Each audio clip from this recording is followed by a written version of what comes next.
निमिया के डार हमैया और लागेली झूलुआ बाकी झूली रे झूली ना। निमिया के डार हमैया लागेली झूलुआ बाकी झूली रे झूली ना। जय हिंद साथियों, आप सभी का स्वागत है आपके अपने परिवार मैथ्स गुरु मनीष में। दोस्तों मैं हूं एमके एक्सपर्ट और सबसे पहले हम आप लोगों को कुछ कहना चाहेंगे। अभी बस 2-3 सेकंड 4 सेकंड का वक्त लेंगे कि आप लोग की वीडियो का जो टाइमिंग है वो फिक्स नहीं हो पा रहा है कि कब हम आप लोग को वीडियो दें। एक फिक्स टाइमिंग होना चाहिए वीडियो का, क्योंकि कभी हम रात में डाल देते हैं, कभी दोपहर में डाल देते हैं, कभी शाम में डाल देते हैं। तो इसके लिए आपको क्या करना है कि नीचे कमेंट बॉक्स में फटाफट से सभी लोग कमेंट कर दीजिएगा कि वीडियो का टाइमिंग क्या होना चाहिए, यानी किस टाइम में आपको वीडियो दिया जाए ताकि आपके लिए बेहतर हो। ठीक है, कीजिएगा कि या तो सुबह का कोई वक्त हो जैसे 6, 7, 8 तक, ठीक है, या फिर वो वक्त जो हो फिर शाम का हो जैसे 4, 5, 6, 7 इस टाइप का कोई वक्त हो। ठीक है, तो आप लोग कमेंट कर दीजिएगा नीचे और उसी के अकॉर्डिंग आप लोग को अब वीडियो मिलने वाला है, क्योंकि यहाँ डिटर्मिनांट तक हम लोग पहुँच गए हैं। इन्वर्स पढ़ लिए, मैट्रिक्स पढ़ लिए, डिटर्मिनांट में चल रहे हैं अभी लोग। ध्यान से सुनिएगा, आज का वीडियो काफ़ी इंपॉर्टेंट होने वाला है, बहुत ज़्यादा इंपॉर्टेंट होने वाला है। आज के क्वेश्चन का जो लेवल है वो सबसे अपर लेवल का क्वेश्चन होने वाला है और उसको बनाने का तरीका उससे भी खतरनाक होने वाला है। पहले हमारी बात को कुछ सुन लिया जाए। ठीक है, तो हम लोगों ने इन्वर्स को कंप्लीट किया है, मैट्रिक्स को कंप्लीट किया है और लगभग डिटर्मिनांट को कंप्लीट कर चुके हैं लगभग। तो इसके बाद जो शुरू होने वाला है वो कैलकुलस शुरू होगा और वो आपके लिए मोस्ट इंपॉर्टेंट एक्सरसाइज बनता है। इसलिए आप सबों से रिक्वेस्ट है कि ये टाइमिंग वाला जो प्रॉब्लम है इसको खत्म करके हम लोग टाइमिंग फिक्स करें ताकि वीडियो समय पर मिले आपको। चलिए, तीसरी बात यह है कि आप सभी लोग यदि अभी तक हमारे चैनल को सब्सक्राइब नहीं किए हैं, बेहतर लग रहा है, समझ में आ रहा है, तो इन्हें लाल का बटन है दबा के सब्सक्राइब कर लीजिएगा। ठीक है, घंटी को बजा लीजिएगा और उसको ऑल नोटिफिकेशन में ऑन रखिएगा ताकि जो भी वीडियो हम डालेंगे उसका नोटिफिकेशन सबसे पहले आप तक पहुंचेगा। अब चलिए काम की बात करते हैं। आज के वीडियो का क्वालिटी देखिएगा, वीडियो का क्वालिटी नहीं, क्वेश्चन का क्वालिटी देखिएगा कि क्वेश्चन का क्वालिटी क्या है और उसको बनाने का जो तरीका है वो आपको समझ में आएगा कि किस लेवल का क्वेश्चन है और किस लेवल का बनाने का तरीका है, यानी हमारा कॉन्सेप्ट कैसा है। और आप लोग तो क्वेश्चन को देखिएगा और उसको आराम से बना दीजिएगा यदि आप सीख लेते हैं तो। आज का क्वेश्चन अलग अलग टाइप का होने वाला है, एक टाइप का क्वेश्चन नहीं है, अलग अलग टाइप का क्वेश्चन, अलग अलग टाइप का कॉन्सेप्ट, धरधरा के क्वेश्चन बनेगा, मजा आ जाएगा। चलिए देखिए, सबसे पहला क्वेश्चन आपको ऊपर दिख रहा है, ध्यान से देखिएगा। क्वेश्चन आपका है n-1 कॉम्बिनेशन n। इसके बाद क्या है n-1 combination r-1, n-1 combination r, n-1 combination r+1।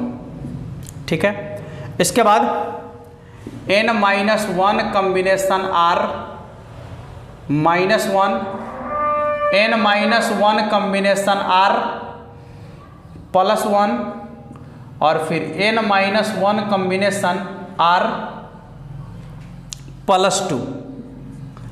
यहाँ देखिएगा n-1 कॉम्बिनेशन r-1 और n-1 combination r+1, n-1 combination r+2।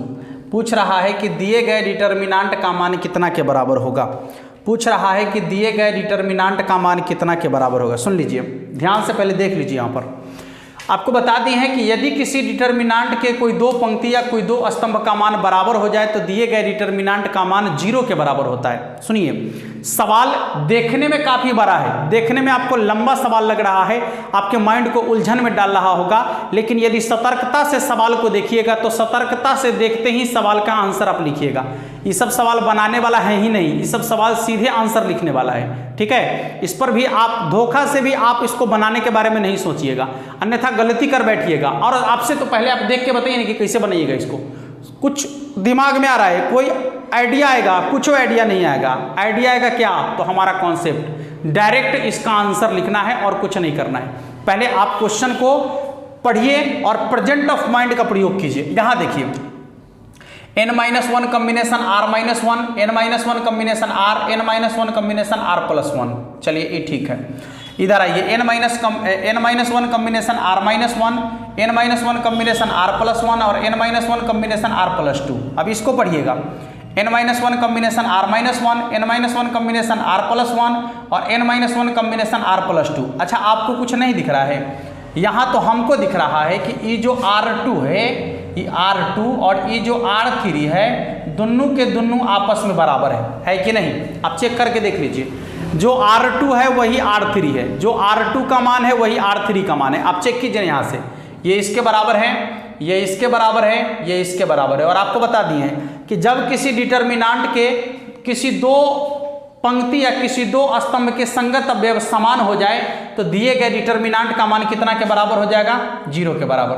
अब इसका आंसर कितना के बराबर हो जाएगा बाबू? 0 के बराबर। सवाल देखने में काफी लेंदी लग रहा था, लेकिन उसको बनाने का जो तरीका है वो कितना आसान है आपको समझ में आ गया होगा। ये पहला सवाल आपका था। चलिए अब बढ़ते हैं दूसरे सवाल की तरफ। दूसरा सवाल और भी खतरनाक है, ठीक है, लेकिन हाँ थोड़ा सा यदि सतर्कता बरतेंगे तो सवाल बनाना नहीं पड़ेगा, क्योंकि जो सवाल देखने में जितना ज़्यादा कठिन होता है ऑब्जेक्टिव में, वह सवाल बनाना उतना ही आसान होता है, जहाँ तक हमारा मानना है। और आप लोगों को भी ये मनवा कर छोड़ेंगे कि जो सवाल जितना ज़्यादा कठिन होता है ऑब्जेक्टिव में, वह बनाना उतना ही आसान होता है। अब अगला सवाल देखिए, अगला सवाल देखिएगा ना तो दिमाग चकरिया जाएगा आपका।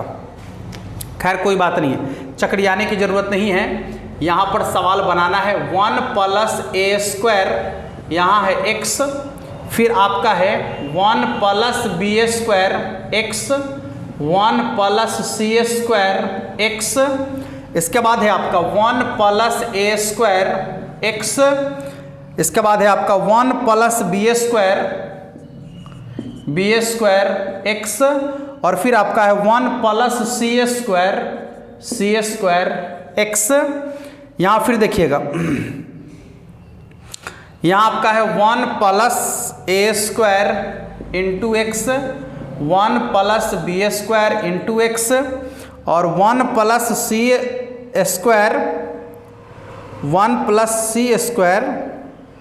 1 + c² x।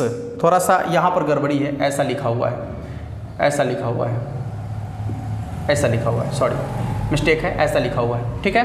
तो आपसे पूछ रहा है, आपसे पूछ रहा है कि दिए गए डिटर्मिनांट का मान कितना के बराबर होगा? दिए गए डिटर्मिनांट का मान कितना के बराबर होगा? यही सवाल पूछ रहा है ना, दिए गए डिटर्मिनांट का मान कितना के बराबर, नहीं सॉरी। और इसमें यह भी दिया हुआ है कि a² + b² + c² + 2 = 0 और fx का मान है ये, और fx बराबर है इतना, fx बराबर इतना। तो fx बहुपद का घात कितना होगा? सुनिए, यदि fx का मान इतना के बराबर है तो इससे जो बहुपद बनेगा, इससे जो बहुपद बनेगा तो बहुपद का घात कितना के बराबर होगा? इससे जो एक बहुपद बनेगा उस बहुपद का घात कितना के बराबर होगा? चलिए सुनिए, यहाँ ध्यान से देखिएगा। जब अब इस सवाल को आप सॉल्व करने के लिए बैठिएगा मेरे बाबू, मेरे सोना, जब इस सवाल को सॉल्व करने के लिए बैठिएगा तो पूरा एग्जाम खत्म हो जाएगा, इस सवालवा आपका सॉल्व नहीं होगा आपसे, ठीक है। हाँ, जब इसका डिटर्मिनांट निकालने के लिए बैठिएगा तो पूरा का पूरा एग्जाम खत्म हो जाएगा, लेकिन सवालवा आपसे सॉल्व नहीं होगा। लेकिन गुरुजी के मेथड से प्रेजेंट ऑफ माइंड का प्रयोग कीजिएगा तो सवाल देखते बन जाएगा, ठीक है। केवल आपको प्रेजेंट ऑफ माइंड सोचना है, जिस समय सवाल देखना है उसी समय सोचना है। आप उठाकर देख लीजिएगा यूट्यूब पर, ये वाला जो कॉन्सेप्ट है ना, बुझाएगा नहीं किसी को, ठीक ना। मेहनत करना पड़ता है, चला बैठना पड़ता है, एक्स्ट्रा कार्य करना पड़ता है, तब जाकर कुछ नई चीज़ें निकल कर आती है आप लोग के लिए, ठीक है। तो आप लोग का भी फर्ज बनता है कि जो व्यक्ति आपके लिए इतना मेहनत कर रहा है, बस आपका प्यार हमें चाहिए, बस और कुछ नहीं चाहिए, बस इतनी की ज़रूरत है हमें। चल देख, अब बताओ, इस सब से हमारा कोई मतलब ना है, कोई मतलब नहीं, लिख ले रहो, कोई दिक्कत नहीं है। सुनिए, अब बताइए कि ये 3 × 3 कोटि के डिटर्मिनांट है या नहीं है? तो जब 3 × 3 कोटि का डिटर्मिनांट है तो आपको हम बता दिए हैं, और नहीं बताए हैं तो जान लीजिए। जब 2 × 2 कोटि के डिटर्मिनांट का मान बनाइएगा ना तो द्विघात समीकरण बनेगा, ठीक है। जब 1 गुने 1 कोटि के डिटर्मिनेंट का मान निकालिएगा तो रैखिक समीकरण बनेगा, और जब 3 गुने 3 कोटि के डिटर्मिनेंट का मान निकालिएगा तो त्रिघात समीकरण बनेगा। कौन सा समीकरण बनेगा? त्रिघात समीकरण बनेगा। अब बताइए कि त्रिघात समीकरण का घात कितना होता है? अब आप ही बताइए कि त्रिघात समीकरण का घात कितना होता है? तो उच्चतम घात होता है 3 के बराबर। शर्त है कि इसका घात 1 1 1 है, 1 है ना?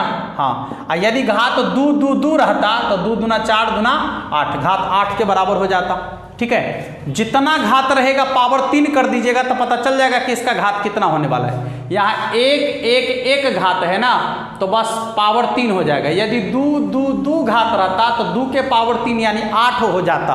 यदि इसका घात 3 3 3 रहता तो 3 के पावर 3 यानी घात 27 हो जाता।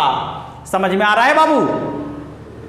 आसानी से समझ में आ रहा होगा। यहाँ घात 1 1 1 है, इसलिए 1 के पावर 3 करेंगे तो कितना होगा? सॉरी, हाँ, इसका घात कितना हो जाएगा? 3 के बराबर, 3 के बराबर। यदि इसका घात मान लीजिए कि 2 2 2 रहता तो घात हो जाता 2 के पावर 3 यानी 8 के बराबर। ठीक है, किसी को दिक्कत नहीं ना? चलिए, तो अब बताइए कि इससे त्रिघात बहुपद बनेगा, और जब त्रिघात बहुपद बनेगा तो उसका घात कितना के बराबर होगा? 3 के बराबर। उसका घात कितना के बराबर होगा? 3 के बराबर। लेकिन सवाल जो लिखने वाला है उसकी सतर्कता को समझने का प्रयास कीजिएगा। जो सवाल लिखने वाला है उसकी सतर्कता को समझने का प्रयास कीजिएगा कि क्या लिखा है। यहां ध्यान से देखिएगा क्या लिखा है। यहां पर ये लिख दिया है, देखिए ये लिख दिया है कि ax² 1 है, यहाँ bx²। यदि इसको ऐसे करके लिखता, ऐसे करके लिखता, ठीक है, a1 + a² x 1 + b² x 1 + c² x, यहाँ 1 + a² x 1 + b² x 1 + c² x 1 + a² x 1 + b² x 1 + c² x, ऐसे करके तो दिए गए डिटर्मिनेंट का मान सीधे 0 के बराबर हो जाता है। क्योंकि देखिएगा ये इसके बराबर है, ये इसके बराबर है, ये इसके बराबर है, ये इसके बराबर है, देख लीजिए सब एक दूसरे के बराबर है। तो यहाँ पर तीनों के तीनों संगत अवयव आपस में बराबर हो जाता, तो दिए गए डिटर्मिनेंट का मान कितना के बराबर? 0 के बराबर। लेकिन ऐसा कुछ नहीं लिखा गया है। ठीक है, तो जब ऐसा नहीं है तो इसमें आपको देखना है, यहाँ देखिएगा ये वाला है, ये वाला, सॉरी इसमें भी नहीं था, इसमें भी नहीं है, और इसमें भी नहीं है, और इसमें भी नहीं है। ठीक है, इसमें भी नहीं है। ऐसा है ax 1 + a² x 1 + b² x 1 + c² x। ठीक है, तो घात हो जाएगा 3 के बराबर। हाँ, और यदि आप मान लीजिए कि इसमें से एगो को ऐसे घेर देगा, ठीक है, एगो को ऐसे घेर देगा और बाकी सब के लिए आपसे पूछेगा, मान लीजिए कि इसमें नहीं लगा हुआ है, इसको ऐसे नहीं घेरा है, तो एगो ई बच जाएगा, एगो ई बच जाएगा, तो उस कंडीशन में इसका घात हो जाएगा 2 के बराबर। बहुत आसान कॉन्सेप्ट है, बहुत ही आसान कॉन्सेप्ट है। जय को बचेगा घात उतना ही के बराबर होगा, सीधा समझ लीजिए। 3 गो है तो 3 के बराबर, 4 गो है तो 4 के बराबर, बस साधारण है। आइए अगले क्वेश्चन को देखते हैं कि अगला क्वेश्चन आपका क्या कहता है।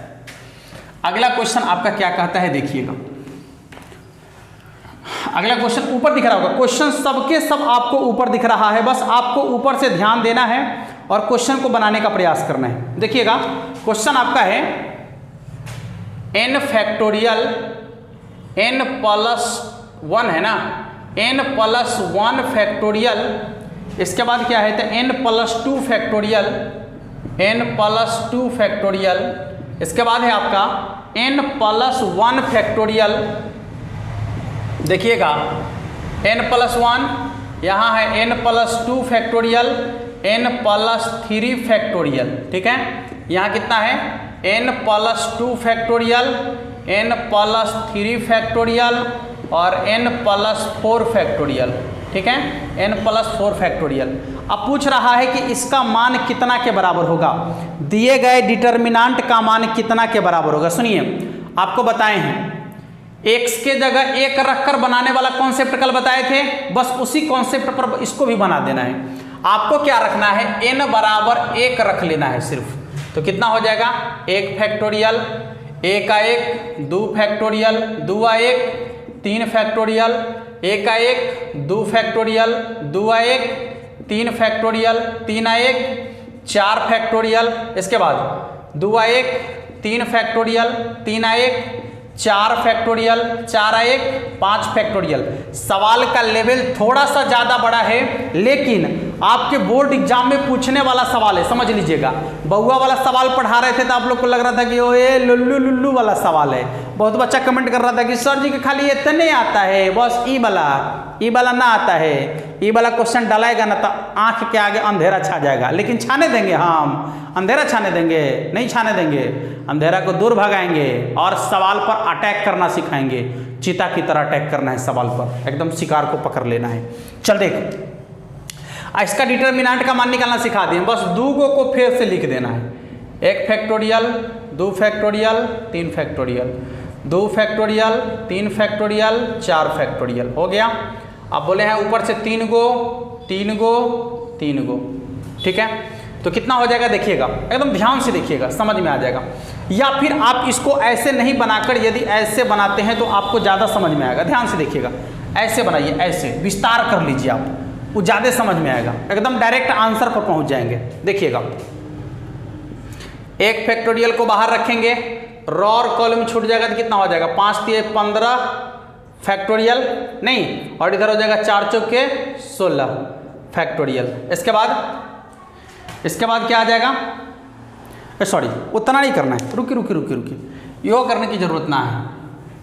यहाँ पर अभी हम लिखे थे ना 1 फैक्टोरियल 2 फैक्टोरियल 3 फैक्टोरियल, यहाँ है आपका 2 फैक्टोरियल, यहाँ 3 फैक्टोरियल 4 फैक्टोरियल, यहाँ हो जाएगा आपका 3, यहाँ हो जाएगा 4 और यहाँ हो जाएगा 5 फैक्टोरियल। ये है ना। अब थोड़ा सा इसको देख लीजिए, 1 फैक्टोरियल का मान तो 1 के बराबर। अब फैक्टोरियल का मतलब समझ लीजिए, जैसे यहाँ पर लिखा है 2 फैक्टोरियल, इसका मतलब है 2 × 1। यहाँ लिखा है 4 फैक्टोरियल, इसका मतलब है 4 × 3 × 2 × 1। आप लोग क्लास 11th में पढ़े होंगे फैक्टोरियल यानी क्रम गुणित, और क्रम गुणित का मतलब होता है कि जिसका फैक्टोरियल लिखा हुआ है वहीं से शुरू करना है और गुना करते हुए 1 तक चल जाना है, ठीक है। तो फैक्टोरियल 4 का मान 4 × 3 = 12 दूना 24, माने ऐसे ही आएगा। तो जब हम इसका मान निकालेंगे तो कितना कितना आएगा देखिए, 2 का हो जाएगा 2 × 1 यानी 2, 3 का हो जाएगा 3 दूना 6 और 2 का हो जाएगा फिर 2, 3 का हो जाएगा 6 और 4 का हो जाएगा 4 × 3 = 12 दूना 24। और इसका कितना हो जाएगा देखिएगा, यहाँ पर इसका हो जाएगा 6, 3 का और 4 का हो जाएगा 24 और 5 का हो जाएगा 5 × 4 = 20, 3 = 60 और 60 दूना 120, यही होगा, ठीक है। अब इसका मान निकालना आपको आता है आसानी से। इसके डिटर्मिनेंट का मान कैसे निकालेंगे, 1 2 6 2 6 24, ठीक है, यही ना होगा। अरे कॉलम नंबर 1 और कॉलम नंबर 2 को फिर से नोट कर दिए हैं, यहाँ से 3 गो, यहाँ से 3 गो, यहाँ से 3 गो, फटाफट गुना कर लीजिए। 12 × 6 = 72 यानी 720, 720। इसके बाद हो जाएगा आपका 24 दूना 48, 48 को 6 से गुना करेंगे, 48 को 6 से गुना करेंगे, 8 × 6 = 48 के 8 हासिल 4, 6 × 4 = 24 और 4 = 28 यानी 288, 288। इसके बाद कितना हो जाएगा, 6 दूना 12 और 12 को 24 से गुना कर देंगे, तो 12 को 24 से गुना कर देंगे, कितना हो जाएगा, 12 × 4 = 48 के 8 हासिल 4, 12 दूना 24, 24 और 4 = 28। हाँ कितना हो गया, उतने आ गया क्या, 6 दूना 12, 12 को 24 से गुना करेंगे, 12 × 4 = 48 के 8 हासिल 4, 6 दूना 12, 12 दूना 24, 24 और 24 और 4 = 28, 288, 288। बीच में माइनस का चिन्ह। अब देखिएगा नीचे से 3 गो, ये हो गया, ये हो गया और ये हो गया, 36 × 6 = 216, 216 प्लस कितना हो जाएगा, 24 24 हाँ 576, 576 प्लस कितना हो जाएगा, 120 दूना 240 और 240 दूना 480, 480। देखिए कितना आएगा जोड़ के, 8 8 16 के 6 हासिल 1, 9 8 17, 17 2 19 के 9 हासिल 1, 3 2 5, 5 7, 7 5 12, 1296 माइनस ये हो जाएगा आपका 6 और 6 12 ना, 12 के 2 हासिल 1, 8 8 7 15, 15 1 16 के 6 हासिल 1, 1 मिनट, 6 और 6 12 के 2 हासिल 1, ये हो जाएगा आपका 9 और 9 7 16, 16 1 17 के 7 हासिल 1, ये हो जाएगा 4 यानी 5 और 5 10, 10 और 2 12 यानी 1272। अब 1296 में से 1272 घटा लीजिए, 6 में से 2 घट गया तो हो जाएगा आपका 4, ये बच गया आपका 9 में से 7 घट गया तो हो जाएगा 2, ये बच गया आपका 2 यानी 24। कितना होगा 24। अब सुन लीजिए, आपके पास 4 गो ऑप्शन है, ठीक है, आपके पास 4 गो ऑप्शन है, उन चारों ऑप्शन में से कौन सा ऑप्शन इसके लिए बिल्कुल सही बैठता है ये देखना है। पहला में है n+1 factorial, n+2 factorial, n+3 factorial. n है n+1 factorial, n+2 factorial, n+3 factorial. देख लीजिए, इसको गुना करके देखिए तो कितना आएगा। सबके बीच में प्लस प्लस है क्या? हाँ, और उसके बाद बीच में गुना गुना है, तो जब इसको गुना करेंगे तो कितना होगा? ये ना है कर्मान, ये है कर्मान। गुना करके देखिए तो 6 दूना 12, अब 12 को 24 से गुना करेंगे 288। पहला ऑप्शन नहीं है। दूसरा ऑप्शन चेक कीजिए, ऑप्शन नंबर 2 चेक कीजिए, ऑप्शन नंबर 2। ऑप्शन नंबर 2 में n फैक्टोरियल, n+2 और n+4। n फैक्टोरियल यानी 1, उसके बाद है n+2 फैक्टोरियल, तो n+2 फैक्टोरियल कितना हो जाएगा? n+2 फैक्टोरियल है ना, n+2 फैक्टोरियल 6। इसके बाद क्या है? दूसरा है आपका n+4 फैक्टोरियल, तो n+4 फैक्टोरियल यहाँ है 120। गुना करके देखिए बहुत ज़्यादा हो जाएगा, दूसरा ऑप्शन भी कट गया। तीसरा 2 × n factorial, n+1 n+2 factorial. चलिए देखते हैं, 2 × n factorial, 2 × n factorial, n factorial यानी 1, n+1 यानी 2, n+2 यानी 6, है ना, है n+2, 2 × n factorial, n+1 n+2, तो n फैक्टोरियल यानी कितना? 1, n+1 फैक्टोरियल यानी 2, n+2 फैक्टोरियल यानी 3। अब गुना कर दीजिए तो 6 दूना 12, 12 दूनी 24, राइट आंसर। देख लीजिए 12 दूनी 24 यानी राइट आंसर। देखिए सवाल का कंडीशन आप समझिए और उसको बनाने का तरीका देखिए। यदि आपके सामने ऐसा सवाल पड़ जाता है तो आप इन सवालों में उलझ कर रह जाएंगे, लेकिन यदि आपको कॉन्सेप्ट मालूम है तो कभी कभी थोड़ा सा वक्त लग जाएगा, 3 से 4 मिनट का वक्त लगेगा। ऐसे क्वेश्चन, और ऐसे क्वेश्चन बोर्ड एग्जाम में ज़्यादा नहीं रहता है, एक क्वेश्चन पूछा जाता है, वह एक क्वेश्चन भी हमको नहीं छोड़ना है, उसको भी हम बना ही डालेंगे, थोड़ा सा वक्त लगेगा। लेकिन यदि आपको कॉन्सेप्ट मालूम नहीं रहेगा तो इस क्वेश्चन को पक्का आप छोड़ के आ जाइएगा, इसकी पूरी गारंटी है कि आप क्वेश्चन को छोड़ के आ जाइएगा, ठीक है। लेकिन जब कॉन्सेप्ट मालूम रहेगा तो क्वेश्चन को आप आसानी से बना लीजिएगा। चलिए क्वेश्चन आप देख सकते हैं, आपका क्वेश्चन बन गया है। आइए अगले क्वेश्चन की तरफ चलते हैं। अगला क्वेश्चन आपका क्या कहता है, एक एक क्वेश्चन को बनाने का प्रयास करेंगे, और क्वेश्चन जो आपको ऊपर दिख रहा है, अगला क्वेश्चन थोड़ा सा उस पर पहले नजर डालिए आप, और उसके बाद उसको बनाने का प्रयास करते हैं कि क्वेश्चन क्या कह रहा है। देखिएगा, मिटा दे इसको। चलिए, लॉग वाला क्वेश्चन है, काफी मजेदार क्वेश्चन है। कोई भी क्वेश्चन आ जाए आप उसको यथोचित उत्तर दिए बिना नहीं छोड़ेंगे, समझ लीजिएगा। हाँ, हर प्रकार के टाइप का क्वेश्चन आपको बता दिए हैं, हर तरह के क्वेश्चन का बताया कॉन्सेप्ट आपको बताया गया है, बस आपको उसका प्रयोग करना है सिर्फ। log n+1 an+1, और फिर क्या है log an+2, log an+2। अब क्या है, तो आपका है log an+3, log an+3, log an+4, log an+5। इसके बाद है आपका log an+6, log an+7, log an+8। ठीक है, ध्यान से देखिएगा। अब आपको कह रहा है कि दिए गए डिटर्मिनेंट का मान ज्ञात करें जबकि a1 a2 a3 ...